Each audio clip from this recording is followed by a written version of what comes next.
morning. So today we are learning about Ruth chapter 1 verses 6 through 14. And in this story we learn about two important women. So one of them, their name is Naomi, and the other is Ruth.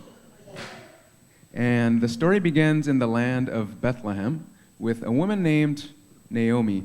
And she had a husband and two sons, and both of their sons had wives. But then something really unfortunate happens. The land of Bethlehem has a famine. Does anybody remember what a famine is? I talked about it maybe a month ago.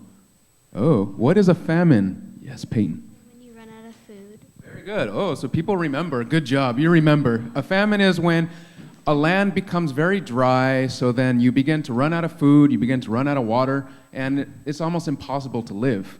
So because Bethlehem had a famine, Naomi made the decision to move to Moab. And in Moab, her husband unfortunately dies. And then her sons, they also die. Oh, yes, it's very, very sad. And then, so, once you become a widow, does anybody know what a widow is? A widow is when you lose your husband, so then you just become a single parent. And during this time, a long time ago, once you become a widow, you become a single parent, you no longer have any importance in society. It's like nobody takes you seriously, it's hard to get any job, and so Naomi, she basically becomes a useless person in society. So she was very sad that these things were happening, and she almost had no reason to live.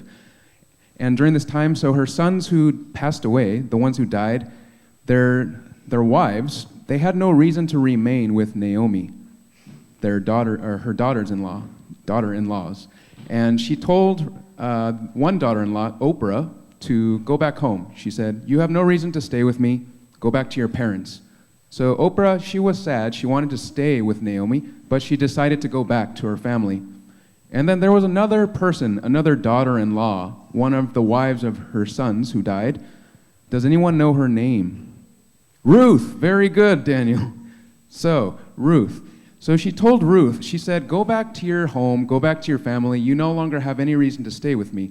However, Ruth said this to her. She said to Naomi, "Where you go, your people will be my people, and your God will be my God." And this is telling us a very important thing about life. So life will not always be easy for us. We will have plenty of times of hardships, but during those times of hardships, it's so important to keep your faith. Keep your faith in God. You might be like Naomi, you might lose everything important to you in life, but as long as you have faith and you become a strong believer of God, then things will always work out for you. So people like Ruth, her daughter-in-law, she decided to stay with her. And Ruth, she's also such a wonderful woman for deciding to stay with Naomi. Does anyone know the story of a dog named Hachiko? Does anybody know who Hachiko is? Okay, well, let me tell you a small story. So Hachiko was this dog. Anybody know what Shiba Inus are? Shibas? They're the Japanese dogs. So cute, right? So long time ago in Japan, there was a man, he had a dog whose name was Hachiko. And Hachiko loved his owner. You know, dogs are so loyal, they always stay with their owners. They never want to abandon their owners. So once the owner became old, he died, of course, and the dog did not know that his owner died. And the dog used to wait for his owner every morning in front of the Tokyo train station. However, this dog, since he was so loyal to his owner, he waited at the train station every morning for 10 years before he finally died. So this story of Hachiko shows the loyalty that Hachiko had to his owner. So let's show the same type of loyalty to our loved ones during hardships. Amen?